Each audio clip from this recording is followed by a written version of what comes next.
पाटी वाचून मी आत शिरले. वृद्धाश्रमाचे नाव श्रीमंत. मला आश्चर्यच वाटले. कोणी व कसे असे नाव दिले असेल या वृद्धाश्रमाला? आत गेले तर समोर कोणीच दिसले नाही, पण खमंग वास मात्र कुठेतरी आतून येत होता. माझी पाऊले वासाच्या दिशेने जाऊ लागली. वृद्धाश्रमाच्या स्वयंपाकखोलीतून हसण्या खिदळण्याचा आवाज खमंग वासाबरोबर येऊ लागला. आत मला जे दृश्य दिसले ते पाहून मी अचंबित झाले नाही तर नवलच. 2 आजीबाई मोठ्या कढईमध्ये पोहे भाजत होत्या. दोघीजणी लाडू वळत होत्या, तर 2 आजीबाई करंज्यांना सुरेख आकार देत होत्या. आजोबा पण काही मागे नव्हते बरं का. चकलीच्या सोऱ्यातून सुरेख चकल्या थरथरत्या हातातून पडत होत्या. कोण्या आजोबाचे चिवड्यासाठी मिरची, कढीपत्ता, खोबऱ्याचे काप करणे चालले होते. वातावरण कसे प्रफुल्लित होते. कुठेही माझ्या मनात कल्पिलेली मरगळ उदासीनता नव्हती. सगळे हसत खेळत एकोप्याने एकमेकांना कोपरखळ्या मारत आनंद घेत होते.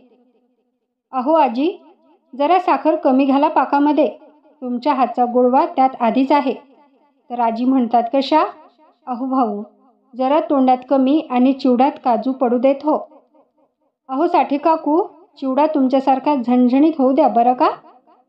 कोणी बाहेर आलंय याची जरासुद्धा शुद्ध त्या तरुणांना नव्हती. मी अजूनच अवाक झाले. निवृत्त झाल्यावर थोडा फराळ आणि थोडी देणगी द्यावी अशा उद्देशाने मी तिथे आलेली. एवढ्यात श्रीमंतचे व्यवस्थापक मागून आले. त्यांनी माझी ओळख करून दिली. मी तिथेच त्यांच्या शेजारी फतकल मारून बसले व त्यांच्या गप्पात रममाण झाले. इतक्या मोठ्या प्रमाणात चिवडा लाडू हा काय प्रकार असेल? माझ्या डोळ्यातील प्रश्नचिन्ह पाहून न विचारताच एका आजीने सांगायला सुरुवात केली. सगळा फराळ आम्ही इथे आपल्या हाताने बनवतो. आम्ही कधीही फराळ कोणाच्या घरून येईल म्हणून वाट पाहत नाही, की कोणी भेटायला, आश्रम पाहायला येईल आणि घेऊन येतील अशी आशा देखील आम्ही ठेवत नाही.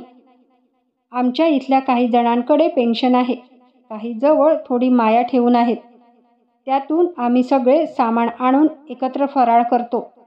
केलेला फराळ आम्ही थोडा जवळच्या अनाथाश्रमात जाऊन तिथल्या चिमणा पिल्लांना खाऊ घालतो. थोडा रस्त्याच्या कडेला गरिबांना वाटतो, तर थोडा मागच्या गल्लीतल्या झोपडपट्टीत जाऊन देऊन येतो. अगं नुसतीच दिवाळी नाही तर नाताळाचा सण पण आम्ही जोरदार साजरा करतो इथे. या नेने काकू आहेत ना, त्या मस्त केक बनवतात आणि हे अंतू काका मस्त सांताचा ड्रेस घालून छोटी छोटी गिफ्ट्स आणून वाटत सुटतात. एखाद्या गरीब शाळेच्या बाहेर उभे राहून होतकरू विद्यार्थ्यांसाठी कितीतरी पेन, पेन्सिल, कंपास अशा वस्तू त्यांच्या जादूच्या पोतडीतून बाहेर निघतात. संक्रांतीला आम्ही इतर वृद्धाश्रमात तिळगुळ घेऊन जातो. इथे नेहमी मुलांचे येणे जाणे असते. आश्रमातले एक आजोबा गायक होते, पण अर्धांग वायूमुळे ते इथे विश्रांती घेतात. न परवडणाऱ्या फीने उदयोन्मुख गायक त्यांचे मार्गदर्शन घ्यायला इथे येतात. नात्यांचे गणित चुकलेले काका मुलांची गणिताची भीती घालवतात. इथल्या आज्या माहेर नसलेल्या मुलींचे बाळंतपण करतात. मी जरा भीतच भीत त्यांच्या घरच्यांचा विषय काढला. इतका वेळ उत्साहाने बोलणारे जरा गप्पच झाले. त्यांचे काम करते हात तिथेच थबकले. तितक्यात बाहेरून नानू मामा वयाला ना शोभेल असे धावत आले. त्यांच्या हातात एक कंदील होता, जो त्यांनी 2 दिवस बसून स्वतः तयार केला होता. सगळ्यांनी केलेल्या कौतुकाने फुलून जाऊन त्याच उत्साहाच्या भरात ते दारावर टांगायला निघून पण गेले. व्यवस्थापक म्हणाले, हे नानू मामा. तरुण वयात 2 बहिणींची जबाबदारी अंगावर टाकून आई वडील देवाघरी गेले. स्वतःच्या मुलीप्रमाणे नानूंनी बहिणींना वाढवले. कधी आईच्या मायेने जाणत्या वयाची शिकवण दिली, तर वडिलांच्या मायेने बाहेरच्या जगापासून संरक्षण केले. शिकवून सवरून चांगल्या घरी त्यांची पाठवणी करण्याच्या नादात लग्नाचे वय कधी उलटून गेले त्यांना कळलेच नाही. दोन्ही बहिणींना गरज लागेल तेव्हा भावाला आधारासाठी बोलावून घेतले. आता वय झाले नानूला. आता त्यांना एकटे राहवत नाही, पण दोन्हीही बहिणींना एकाकी भावाची जबाबदारी घ्यायला नकार दिला. एक म्हणे, माझ्या हातात काही नाही, माझे घर सुनांच्या इशाऱ्याने चालते. तर दुसरी म्हणते माझेच मला होत नाही तर याचे कोण करणार.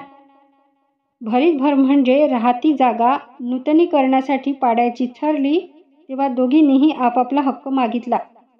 निराश नानूमामांची पावले नकळत इकडे वळली ती कायमचीच. मागच्या वर्षी एका लग्न समारंभात व्यवस्थापकांना नखशिकांत दागिन्यांनी मढलेल्या त्या दोघी बहिणी दिसल्या आपापल्या सुनांची तक्रार करताना. अंगावरची श्रीमंती चेहऱ्यावर अजिबात दिसत नव्हती. मला नानूमामांचा आताचा आनंदी चेहरा डोळ्यासमोर आला. प्रमिलाताईंचा भाऊ त्यांना इथे सोडून गेला. कोणाची मुले परदेशात तर कोणाच्या मुलांना अडगळ, कोणाकडे जागेची अडचण. वेगवेगळ्या स्तरातून आलेले हे इथे मात्र एकोप्याने राहत होते. वत्सलाताई म्हणाल्या, हे गेले पदरी मूलबाळ नाही. मी स्वतःच कोणावर भार नको म्हणून इथे आले. एकच भाऊ मला, खूप श्रीमंत आहे, पण साधे भाऊबीजेलाही इतक्या वेळेला बोलावून पण येत नाही. नशिबी पाळवा नाही तर भाऊबीज नाही, काय उपयोग या दिवाळीचा.